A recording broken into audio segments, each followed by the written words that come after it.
Hello students, last video में question incomplete रह गया था आपका 16th क्वेश्चन आपको था कि आपको डिफेक्टिव पीसेस दिए थे पेन के, फिर 12 थे और गुड वन जो थे वो 132 थे. It is not possible to just look at the pen और वेदर फाइंड इट की whether it is defected or not.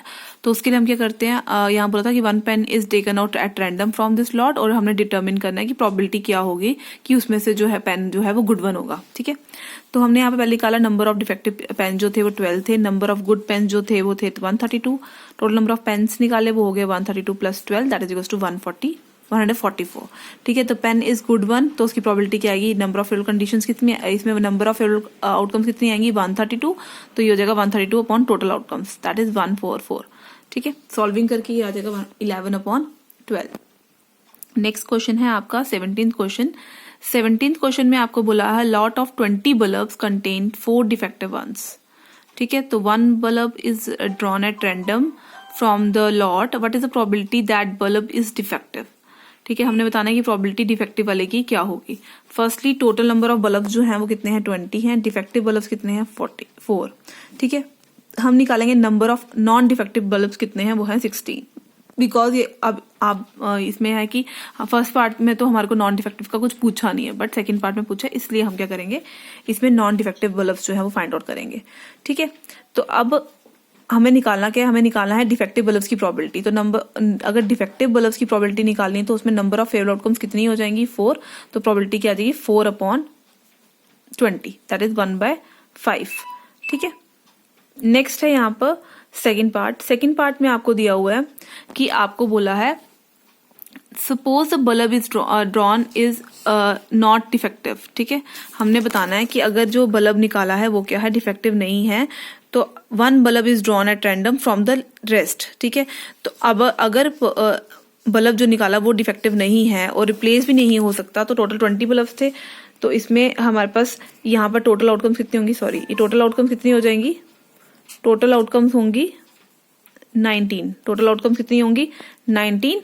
और यहाँ पर हमें नेक्स्ट पार्ट देखो आगे क्या दिया हुआ है, हमारे को बोला what is the probability that bulb is not defective. ठीक है, तो हम यहाँ लिखेंगे कि number of non defective bulbs कितने होंगे. पहले तो 16 था, बट उसमें से अब हमें क्या यहाँ पर क्या है कि मतलब यहाँ पर number of non defective bulbs था वो हमारे पास थे 16 है ना, कितने थे 16. बट हमारे को पता है कि हमें यहाँ पर ऑलरेडी बोला है कि हमने ये करना है suppose the bulb is drawn is not defective और इज नॉट रिप्लेस, तो हमने उसको रिमूव किया है. Now the 1 bulb is drawn at random from the rest, तो इसलिए हम यहाँ से भी हमने टोटल में से भी 1 माइनस किया और हमने नॉन डिफेक्टिव बल्ब में से भी 1 को सब्ट्रैक्ट किया. तो ये कितना हो गया 15/19 जो है वो उसकी प्रोबेबिलिटी होगी. ठीक है, 18th क्वेश्चन आपको दिया हुआ है. 18th क्वेश्चन में बोला है ए बॉक्स कंटेन 19 डिस्क. ठीक है, 19 डिस्क दी हुई है आपको, उसमें बोला गया है कि आपने 1 to 90 होगा नंबर. तो आपको बोला प्रोबेबिलिटी निकालने की 2 डिजिट नंबर की, परफेक्ट स्क्वायर की और नंबर डिविजिबल बाय 5. ठीक है, तो इसमें टोटल आउटकम्स आपकी 90 होंगी. और अगर आपको बोला जाए कि 2 डिजिट नंबर निकालने हैं तो आपको पता है 1 से लेके 9 तक जो नंबर हैं वो सिंगल डिजिट वाले हैं, बाकी उसके बाद जितने भी नंबर होंगे वो कितने होंगे डबल डिजिट वाले 2 डिजिट वाले होंगे, है ना. तो 91 में से अब 9 नंबर को सब्ट्रैक्ट करो, कितना हो गया 81. तो 81 आपकी होगी नंबर ऑफ फेवरेबल आउटकम्स, तो इसकी प्रोबेबिलिटी क्या होगी 81/90. सॉल्विंग करके कितना आ गया 9/10. नेक्स्ट पार्ट में आपको बोला परफेक्ट स्क्वायर, तो परफेक्ट स्क्वायर होगा 1 का स्क्वायर, 2 का स्क्वायर, 3 का स्क्वायर अप टू 9 का स्क्वायर, है ना. तो वो कितने हो जाएंगे आपके पास 81 तक, तो 9 का स्क्वायर ही आएगा, है ना, क्योंकि उसके बाद तो आपका आएगा 10 का 9 के स्क्वायर के बाद आएगा 10 का स्क्वायर. 10 का स्क्वायर हो जाएगा 100 जो कि 90 से क्या है बड़ा है, तो वो इंक्लूड नहीं होगा.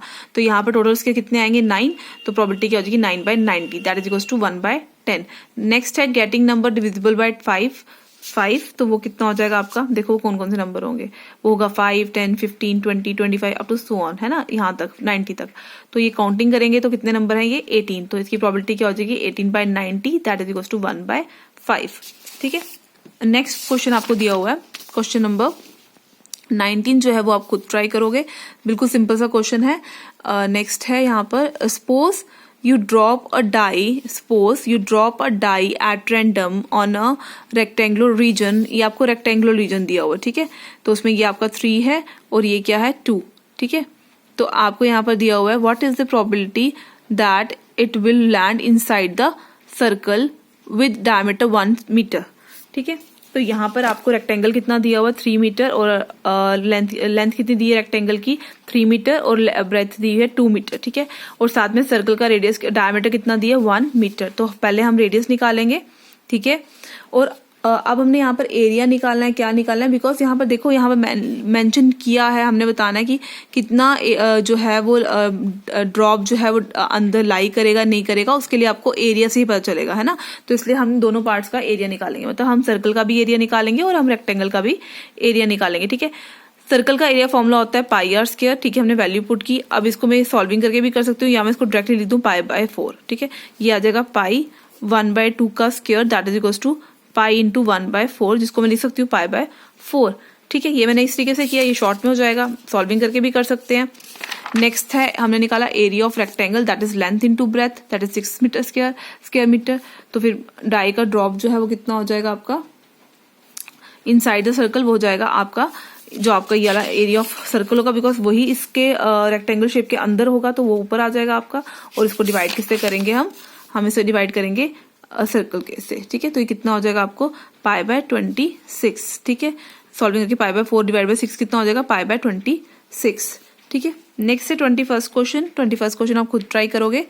22nd क्वेश्चन में आपको यहाँ पे बताया है कि एक स्टूडेंट आर्ग्यू कर रहा है, देयर आर 11 पॉसिबल्स कि हमारे को सम जो है डाइस का वो 2 मिले 3, हमने 2, अगर हम किसी भी डाई को लेते हैं 2 टाइम्स डाई को अगर हम वो करते हैं, आप इसको टॉस करते हो, जैसे यहाँ पर किया हुआ है, ठीक है। तो उस केस में आपको बताना है कि अगर सम जो है वो आपको 2 मिलेगा तो प्रोबेबिलिटी कितनी होगी। अगर आप जैसे ये पेयरिंग है ना, यहाँ पर मैं पेयरिंग को 1+1 करूँ तो 2 मिलेगा, है ना। इस तरीके से आपको बताना है। जैसे ये 2 मिलेगा, यहाँ पर इसको मैं ऐड करूंगी, ठीक है। 1+1 2 मिल रहा है, ये एक ही रहा सिंगल, ठीक है। जैसे अगर नॉर्मली मैं बोलूँ ये आपका आ गया 1+2 कितना मिल रहा है, यहाँ पर 3 मिल रहा है, यहाँ पर आपको 1+2 3 मिल रहा है, ये 2 पेयर हो गए, है ना। इस तरीके से मैं बोलूँ कि मुझे 4 चाहिए, तो वो कितना होगा, एक हो जाएगा ये वाला पेयर 3+1 2+2 और 3+1 कितने हो गए 1 2 3। इस तरीके से हमने यहाँ पर क्या करना है, sum of 3 sum of 4 sum of 5 sum of 6, इस तरीके से अप टू सो ऑन 12 तक का हमने यहाँ पर प्रोबेबिलिटी बतानी। देखो 36 टोटल आउटकम्स तो है ना। तो टोटल आउटकम 36 है। अब जैसे यहाँ पर 2 का बताया, तो 2 का देखो कितना है, सम ऑफ 2 आपको जो है वो कितना दे सकता है, 1 ही दे सकता है। देखो यहाँ पे 1+1 तो 2 एक ही पेयर बन रहा है, एक सिंगल पेयर है जो कि आपको 2 का सम दे रहा है। तो यहाँ पर नंबर ऑफ फेवरेबल आउटकम्स कितनी बनेगी फर्स्ट पार्ट पे, 1 इस वाले पार्ट में कितनी बनेगी 1, तो यही आया 1/36। इस तरीके से आपने 3 का बताना है, 4 का बताना है, 5 का बताना है, ठीक है। 3 का भी मैं आपको बता देती हूँ। जैसे एक ये वाला हो गया, ठीक है, 1,2 1+2 इज 3 2+1 इज 3, तो ये कितने हो गए 2। तो यहाँ पर प्रोबेबिलिटी कितनी हो जाएगी 2/36। फिर नेक्स्ट 4 की बात करूं तो 4 वाले कितने होंगे 3+1 2+2, ये कितने हो गए 1 2 3, तो कितने हो जाएंगे 3/4, ठीक है। 3/4 नहीं 3/36, ठीक है। कितना हो जाएगा 3/36। वैसे ही अप टू सो ऑन करके आपने 12 तक के निकालने, ठीक है। ये आप खुद ट्राई करोगे। नेक्स्ट क्वेश्चन 23rd है, वो भी मेरे 23rd भी आपका इजी है, वो भी आप खुद करोगे, ठीक है। फिर है 24th क्वेश्चन। 24th क्वेश्चन भी मतलब ये बिल्कुल सिंपल क्वेश्चन है, मैं तभी होमवर्क के लिए आपको खुद ट्राई करने के लिए दे रही हूँ। बहुत ही सिंपल क्वेश्चन है ये। जैसे यहाँ पर नॉर्मली आपको दिया हुआ है कि 3 हेड्स दी हैं 3 टेल्स दी हैं, और यहाँ पर कंडीशन बता रही है कि अगर 3 हेड्स आते हैं या 3 टेल्स आते हैं तो वो लॉस ही करेगा। तो आपने यहाँ पे वही करना है, प्रोबेबिलिटी निकालनी कि हनीफ जो है वो लॉस कब करेगा। आपको पता है अगर 3 टाइम कॉइन को टॉस किया है तो उसके आउटकम्स कितने आते हैं। मैंने आपको ऑलरेडी लास्ट टाइम जो मैंने वीडियो बनाई थी उसमें मैंने डिस्कस किया था आपके साथ कि जब कॉइन को 3 टाइम टॉस करते हैं तो हमारे पास कौन कौन सी आउटकम्स आती हैं। इसी आउटकम से आपको पता चल जाएगा कि उसकी प्रोबेबिलिटी कितनी होगी, है ना। तो ये क्वेश्चन भी आप खुद करेंगे। 24th क्वेश्चन जो है आपको दिया हुआ कि a die is thrown twice, what is the probability that 5 will not come up either time, मतलब 5 आना ही नहीं चाहिए, है ना। तो 5 नहीं आना चाहिए, तो आप देखो उसकी क्या कंडीशन होगी। इसमें 5 एक बारी भी नहीं आना चाहिए, कहीं भी नहीं आना चाहिए 5, ठीक है। तो देखो इस वाली लाइन में 1 2 3 4 हो गया, 5 6 7 8 9 10 11 12 13 14 15 16, ये तो लाइन आएगी नहीं, 17 18 19 20 21, ठीक है। अब देखो 22 सॉरी इसको काउंटिंग को फिर से करती हूँ, मैंने बाय मिस्टेक थोड़ा गलत कर दिया।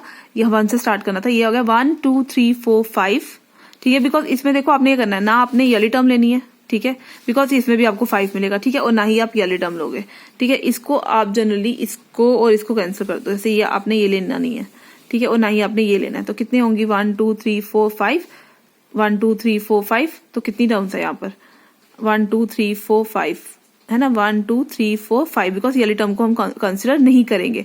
तो कितना हो जाएगा 5 × 5 इज 25, दैट मीन्स ये टोटल नंबर्स कितने होंगे जिसमें 5 बिल्कुल नहीं है, किसी भी, जैसे 1 और 1 है, इस पेयर में बिल्कुल भी 5 नहीं है, इस पेयर में 5 नहीं है, तो वाले टर्म्स कितनी होंगी 25, तो उसकी प्रोबेबिलिटी क्या हो जाएगी 25/36। और यहाँ बोला कि एटलीस्ट 1 टाइम जो है वो आपका 5 आना चाहिए, है ना, एक बार ही आ जाए, तो उसमें आप देखो क्या कंडीशन आएगी, एक बार यहाँ पर आया 5 है ना, एक बार यहाँ, तो कितने हो गए 1 2 3 4 5 6 हो गए, और ये साथ में हो गए 7 8 9 10 11, बिकॉज इसको 5 को 2 टाइम्स में जो है वो काउंट नहीं करूंगी। तो यहाँ पर इस सेकंड वाले पार्ट में नंबर ऑफ फेवरेबल आउटकम्स कितनी बन जाएंगी 11, और प्रोबेबिलिटी क्या आ जाएगी 11/36, ठीक है। ये आपका हो गया 24th क्वेश्चन, ठीक है। फिर नेक्स्ट क्वेश्चन आपका आता है 5th क्वेश्चन। 5th क्वेश्चन में आपको पूछा है, आपने बताना है कि इसमें से कौन सा आर्गुमेंट जो है, जो आपको चीज बोली गई है, वो करेक्ट है या इनकरेक्ट है। अगर करेक्ट है तब तो आपने इसका रीजन देना है, ठीक है, और अगर इनकरेक्ट है तो आप तभी बता दें, ठीक है। देखो, if 2 coins are toss simultaneously, आपको थोड़ा लाइट का इश्यू हो जाएगा यहाँ पर। If 2 coins are tossed simultaneously, there are 3 possible outcomes, ठीक है। पहली आउटकम अगर हम 3 को कर रहे हैं तो उसमें पॉसिबल आउटकम्स क्या होगी, दोनों टेल्स होंगे, दोनों हेड्स होंगे, या दोनों टेल्स होंगे, या उसमें से कोई एक होगा, ठीक है। जैसे कि फॉर एग्जाम्पल मैंने यहाँ पर लिखा हुआ है कि सैंपल स्पेस क्या बनेगी 25th क्वेश्चन के लिए, ठीक है, ये सैंपल स्पेस बनेगी। अब यहाँ पर बोला है, आप बताइए therefore each of these outcomes, हर एक आउटकम के लिए क्या प्रोबेबिलिटी 1/3 आएगी। देखो, अगर हम बात करें दोनों हेड की, ठीक है, तो दोनों हेड में हमारी प्रोबेबिलिटी क्या आएगी 1/4, बिकॉज दोनों हेड तो सिर्फ एक, इन चारों में से सिर्फ एक ही बार है ना, दोनों बार टेल सिर्फ एक ही बार है, तो ये भी क्या होगी 1/4। बट एक टाइम हेड एक टाइम टेल, एक टाइम हेड एक टाइम टेल की प्रोबेबिलिटी कितनी, फेवरेबल केसेस कितने हैं 2 है, तो उसकी प्रोबेबिलिटी क्या होगी 2/4। तो यहाँ पर देखो सभी की सेम 1/3 नहीं आ रही है ना, तो ये क्या हो गया, इसलिए इनकरेक्ट हो गया। आपने इसकी प्रोबेबिलिटी देके बता देना है कि ये क्या है, आप ये 1/4 1/4 और 2/4 आ रहा है, तो यहाँ पर कहीं भी जो है वो 1/3 नहीं है, तो इसलिए ये जो आपकी आर्ग्यूमेंट है वो क्या है, इनकरेक्ट है, ठीक है। सेकंड है, अगर आप डाई को थ्रो करते हो, देयर आर 2 पॉसिबल कंडीशंस, ठीक है, ऑड नंबर आएगा और इवन नंबर आएंगे, ठीक है। तो हमने प्रोबेबिलिटी निकालनी है कि क्या probability of getting an odd number वो 1/2 होती है, एग्जैक्टली ये 1/2 होती है, बिकॉज आपने ऑलरेडी जो मैंने आपको इस लास्ट एक्सरसाइज में फर्स्ट क्वेश्चन करवाया था, उसमें आपको ऑड नंबर की प्रोबेबिलिटी कितनी थी 1/2 थी, तो दैट मीन्स ये क्या है, करेक्ट है। तो इसमें क्या हो जाएगा, ये आपका क्या हो जाएगा करेक्ट, और ये क्या हो जाएगा इनकरेक्ट, ठीक है, ये क्या हो जाएगा करेक्ट और ये क्या हो जाएगा इनकरेक्ट, ठीक है। इस तरीके से आपका चैप्टर प्रोबेबिलिटी कंप्लीट होता है, ठीक है। Thank you.